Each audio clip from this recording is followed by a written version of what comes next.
Okay, let's talk about the Geometry tab. I've created Forest Pro object and I've added in the spline and changed distribution. Don't worry about that too much. We're just concentrating on the Geometry tab. So now we need to add in our objects that are going to scatter, and that's what we do with this tab. So once I click this plus button, it's going to create an item. It's going to highlight custom object, and then I'm going to select an object now that I want to populate. So I'm going to select the teapot. It's going to give me a few options. Select yes, and it's populated the teapot, but it's changed the display type to proxy. So go into display and change this to point cloud. You can see if I click mesh, that's how it's distributed. So let's go to point cloud. Make sure you have use color ID selected, and we're going to go back to our geometry tab.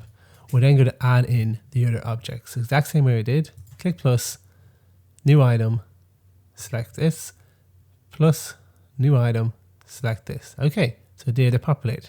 Now you'll see the color ID is in effect, and that's the color IDs next to it. If you wanted to change them, click the color ID here. And then you can just move this along, change it over here, and then you get your new color ID. It's just good to distinguish your shapes. So you can add in a template as well. I haven't done this often. I usually use it in a different way. So what I would do is you have to select an object. There's your new item. Go to template instead, and there are your objects. Now, what some people do is, and this is a bit advanced, but just so you understand how some people use this, they sometimes click disable. So you have gaps in there and you can distribute it a bit differently. Now, don't worry about that too much. We'll talk about that more down the road. So these, excuse me, these individual objects can be changed in these small parameters down here. So I can select the teapot and I can scale this up and down. Just that object. I can also do the same with this first.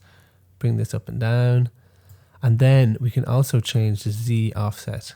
I don't do this often in this one, but you can there. It's option available for you.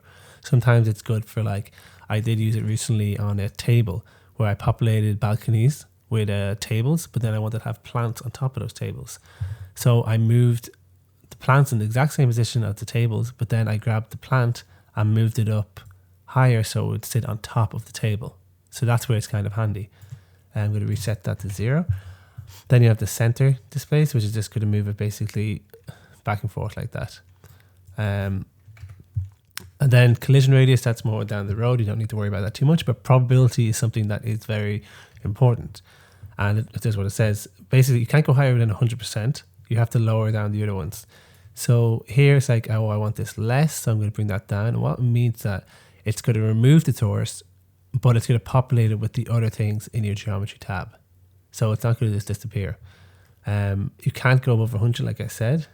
And then the very last thing you need to know in geometry tab is the material.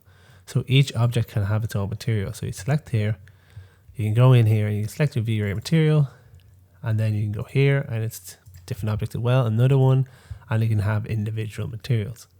But that's basically the geometry tab. It's where you add in your objects, and you can change small Z offset, center displace, and the scale. You can do that for each object you have in here.